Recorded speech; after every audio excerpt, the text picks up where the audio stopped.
Mr. Creepycore here. Subscribe our channel for daily creepypasta stories. I got a new job as a night watchman. The things I guard are terrifying, hiding in plain sight. I never paid much attention to that phrase before I started my new job. Wanted. Nighttime security guard. That's all the ad said, along with a phone number. The town I live in isn't very big, barely a dot on the map on the way to somewhere else. But for whatever reason, we have a museum. I have no idea how it's still in business. I can't recall ever seeing a single person walk through their doors. But when I called the number, the man who answered told me to come to this address this evening for my interview. He seemed a little overexcited that I had answered the ad. When I asked him about the job, he said, "Oh, the usual thing for a security guard." I've read some pretty unusual things about security guards in subreddits, but I'm sure those stories are made up. Walking up the wide stone steps built to accommodate crowds of people was a little intimidating and creepy, with no one for company, besides the glowing lamps mounted on the sides of the railings. The whole thing gave off a very dystopian ghost town zombie apocalypse vibe. I guess the stone gargoyles staring down at me didn't help much. I gazed into their eyes, half expecting them to jump down and carry me off to be sacrificed to Gozer. If I hadn't already discussed my hourly wage, I would have turned and hightailed it home. But the wage was more than acceptable for a security guard. It was downright generous.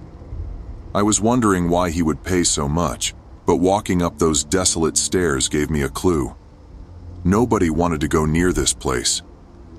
The word haunted had been mentioned more than once. Looking up at the front of the building, the sporadic lights made shadows fall all around and gave it an intimidating presence. I paused at the top of the stairs, thinking about every horror movie I've ever seen. There's always that one moment where the characters could turn back and live another day, but they never do. The wind whipped up, blowing against me, threatening to push me back down the stairs, almost as if warning me not to go inside. For a moment, I considered heeding the warning and climbing back down the stairs. Knowing that my rent and car payment were due made me reevaluate that decision. I stepped up and opened the door, wondering if I would ever come out. Fully expecting the door to creak on its hinges, I was pleasantly surprised when it opened silently and with little effort, despite feeling quite heavy. The ornate decorations and beautiful decor took my breath away. I wasn't sure what I expected, but I found myself regretting that this was the first time I had ever visited this museum. I hadn't made it 2 steps until an elegantly dressed man appeared and smiled at me. He didn't so much as walk up to me, rather he glided, showing an air of dignity bordering on royalty. "Mr. Welton, I presume," he said, wearing a warm smile. "Yes, sir," I said, offering my hand. He glanced at it with an amused look. "Right then. Follow me and I'll show you your duties," he said, turning on his heels and gliding away. I pretended to smooth my hair as I followed, feeling like an idiot for offering my hand. He glided past several works of art toward a small desk. "Right then," he said. "You'll be in charge of checking the doors so nothing gets in." He paused. "Or out." "You mean stolen?"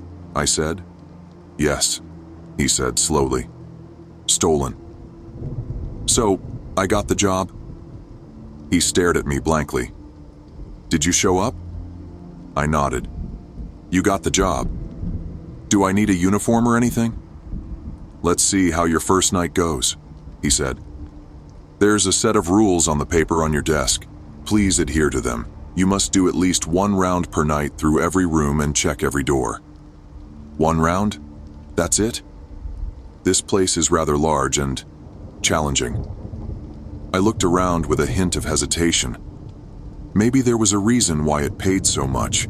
He smiled. "If you have any problems, just call the number on the paper." "That's it?" "I believe so. I'll lock the door on my way out and unlock it again at 9 o'clock on my way back in." I stepped over to the desk and began reading the paper. "What does this mean?" I said, turning around, but he was gone. "Hello?" I called, but only my voice echoed back to me. I looked at the puzzling paper again and read the rules. Rule number 1, there are no rules. Rule number 2, there are no rules.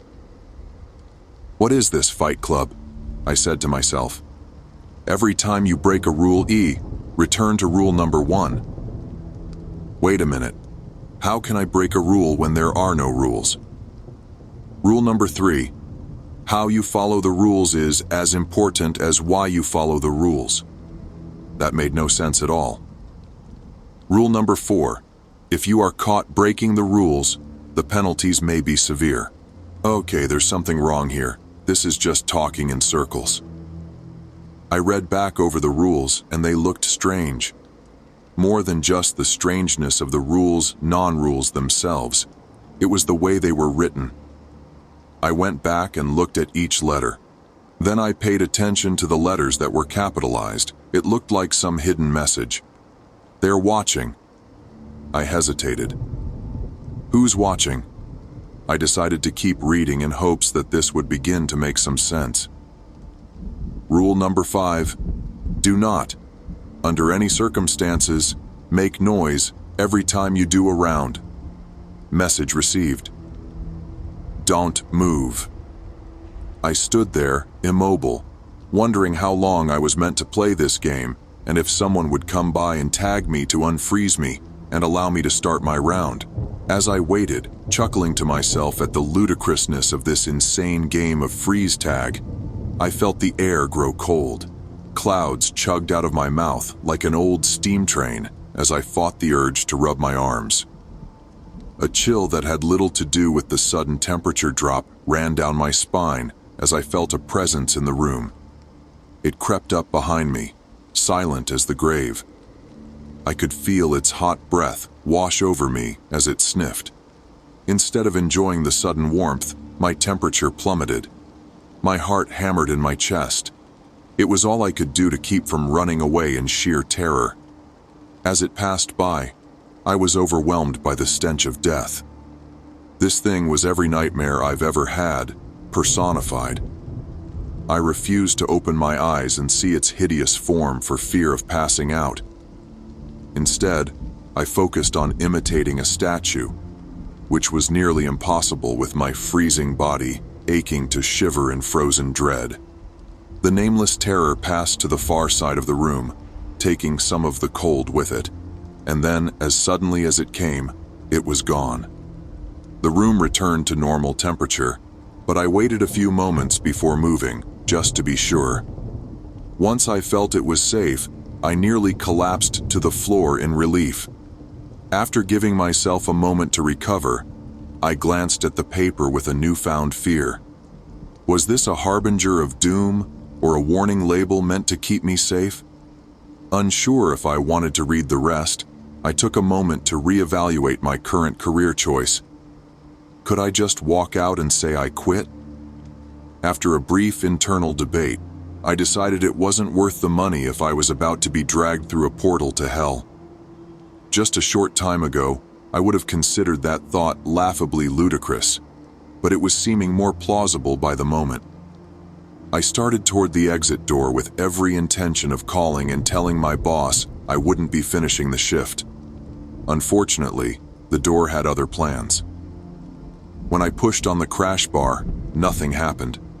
I tried turning the deadbolt, but it refused to move. After a few minutes of futility, I gave up, frustrated and determined to just sit in this room until morning came around.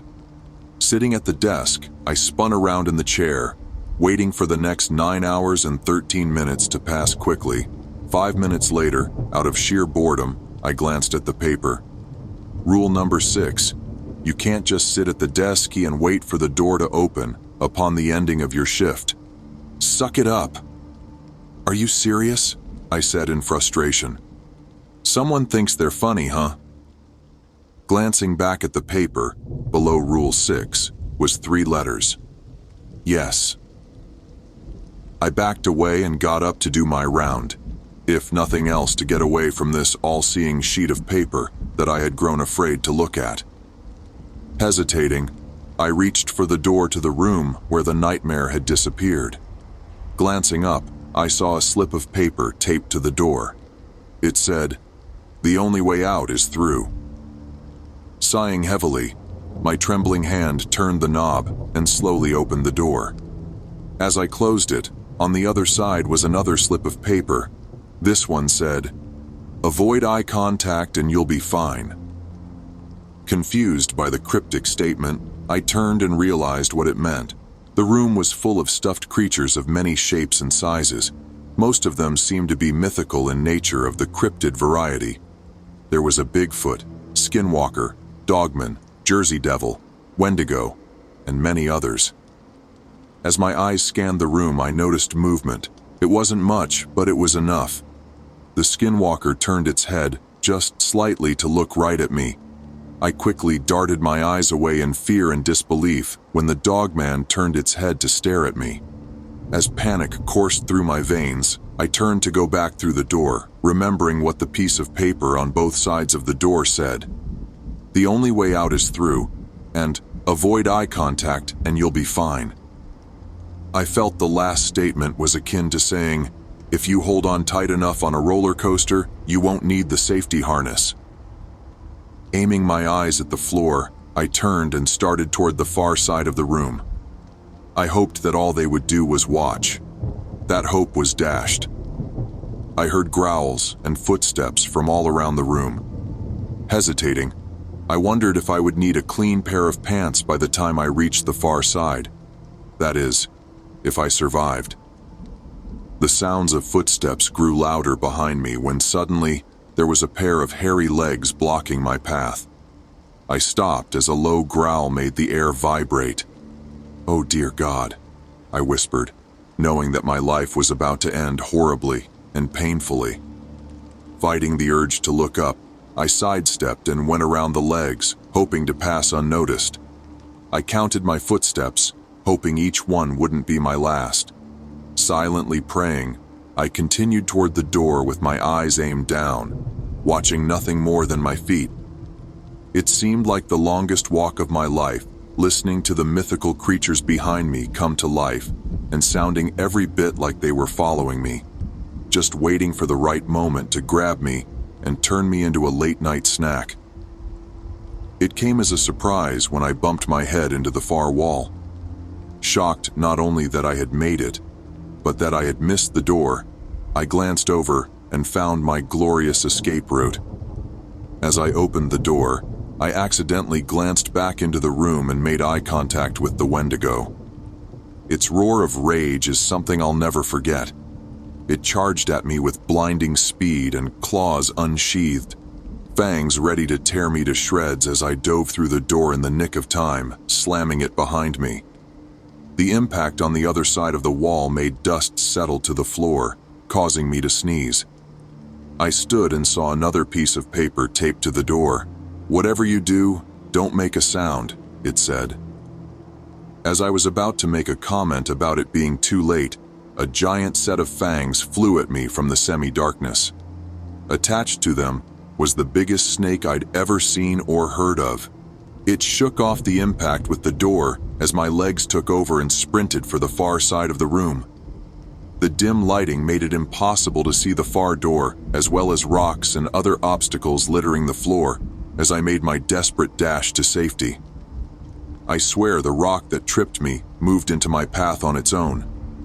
Instead of a death sentence, it saved my life as the snake flew over my prone body, having tracked me down. Had I not tripped, its massive fangs would have gone straight through me. Not waiting around to celebrate my accidental good fortune, I jumped up and raced toward the door again. It was now within sight, but so was the snake. It had recovered and was coiling for another strike.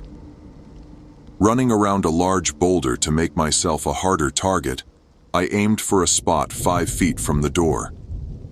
When I was almost to the door, I dove just as the snake passed over me, slamming into the wall as I jumped up and opened the door. Closing the door behind me, I took a moment to catch my breath and think about asking a lot more questions when I interview for my next job. I tried to open my eyes but realized they were already open. The room was engulfed in total darkness. Pulling out my flashlight, I shone it around, but couldn't see anything aside from the door and the floor in front of me. There was no sign of anything in the room, not even a ceiling. It was as if the darkness sucked the light into itself, never to escape. Being robbed of sight, I relied on hearing. Taking a long listen, I waited to hear any growls or slithers, anything to give me a hint of what I might have to deal with. But there was nothing, only soul-crushing silence. Having scanned the room the best I could, I set out to find the far door. Nothing seemed strange. Even the echo sounded like a normal large room. It was just devoid of light. The normalness of it terrified me. All I could find out of place was a slight scent of disinfectant. I wasn't sure if that was because whatever horrible creature that called this room its home had killed people here, and they wanted to cover the smell, or if the creature itself had passed away, leaving some poor janitor to clean up the mess. In either case, I was on full alert. They say that when one of your senses falters, the others become more acute to make up for it. The same thing was happening with my paranoia. I imagined shadows moving around in the total pitch of darkness. My steps were small and slow as my arms waved in front of me, acting as my eyes, searching for any obstacles. It took what seemed like an eternity to get to the far side, walking so slow. I guess that's the price of being careful. As I approached the wall, the flashlight and vision became useful once again. I must have gotten off track as I walked because the door was far off to the side. I had to walk a good 50 feet along the wall to find it. When I opened the door, I was greeted by a horrible sight. The snake was coiled up in front of it. I quickly shut the door as it prepared to strike. Why would they have two snake rooms? But then why wasn't much of a relevant question in this place? My mind came up with a terrible answer. It wasn't a second snake. It was the same one. I must have gotten turned around in the darkness and done a circle. As my brain had a go-around with denial, I tried to figure out a way to get across this room without unintentionally doubling back. Keeping in mind that even though I had yet to see or hear anything in this room, didn't mean it wasn't there. Searching for any ideas, I looked down at my flashlight, then squared my shoulders against the wall to regain my bearings, and tossed the flashlight straight in front of me. It landed with a loud clatter, then rolled around in a playful circle before coming to rest. If there was anything in the room, most likely I'd just woken it up and showed it exactly where I was. I stood still and listened. After a few minutes, I didn't hear any movement. It seemed safe to walk to my flashlight, pick it up, and toss it another 15 feet, hopefully in a straight line. I did this the whole way across the room, still listening for sounds, but becoming more confident with each step that I wouldn't hear any. The door was just a few feet to the side of where I'd aimed. Somehow, I'd gone in a straight line. Grabbing the doorknob, I slowly turned it so as not to alert the snake if by some trick I ended up back in that room. But there was no trick and no snake. The door opened to blinding light. I covered my eyes to give them time to adjust. Once they had acclimated, I looked around at a beautiful room full of clouds. There were even clouds on the floor. It was disconcerting at first and almost made me lose my balance because they were so well painted that it literally looked like I was walking on clouds. I took a tentative step into the room, making sure that it was an illusion and I wasn't about to fall thousands of feet to my death. Holding my breath, I stepped onto the first cloud and let go of the doorframe. It was firm, like a floor should be. My second and third steps were more confident as I realized how effective the illusion was. Once I acclimated, walking on clouds was fun. This was turning out to be the easiest room I'd been in so far. That's when I heard the scream. It was deafening and seemed to come from everywhere at once. I dove to the floor only to realize there was nowhere to hide from whatever it was. I stood out like a sore thumb against the blue sky and white fluffy clouds painted on every surface of the room. The scream sounded again, and I began to run, having no idea which way I was going or where the screaming was coming from. For all I knew, I was running toward whatever it was. I just knew it didn't sound human, and I had no desire to find out what it was. Soon, the choice was taken out of my hands. I saw a dark spot appear against the clouds that quickly became larger. It was almost on me when I dove to the floor, feeling something sharp rake my back. Pain shot through me as I reached around and found the back of my shirt in shreds. Not only that, but my hand was covered in blood. Whatever it was had sliced my back open and I was bleeding. Adrenaline kicked in, and I ran faster than I ever have. The problem was, I didn't know where I was running to or what I was running from. I was just running. I heard wings flapping, and I looked back just in time to see the largest bird of prey I've ever seen. It looked like a golden eagle, only the thing was massive. The wingspan was easily 20 feet. As I was running, I turned to get a closer look at this thing at the same time I was trying to get away from it. My feet got tangled up, and I fell backward, just as the razor-sharp talons passed over mere inches away from my face. I jumped up and started running again. As I glanced back to find my attacker, I was met with the strangest sight. There was a smear of blood on the floor where I had just been lying. It looked like someone had wiped blood on a cloud. The wings flapped again. I knew it was close. I had run out of luck. It would be ready for anything this time. Its razor-sharp talons would rip me to pieces. There was no doubt about it. There was only one option. I jumped and whipped around in midair, throwing my flashlight as hard as I could.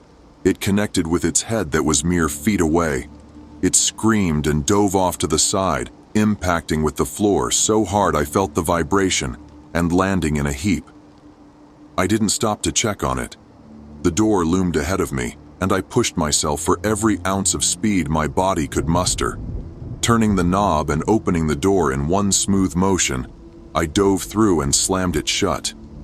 Laying on the floor, breathing hard, trying to catch my breath, I knew I was a sitting duck for whatever monster lurked in this room.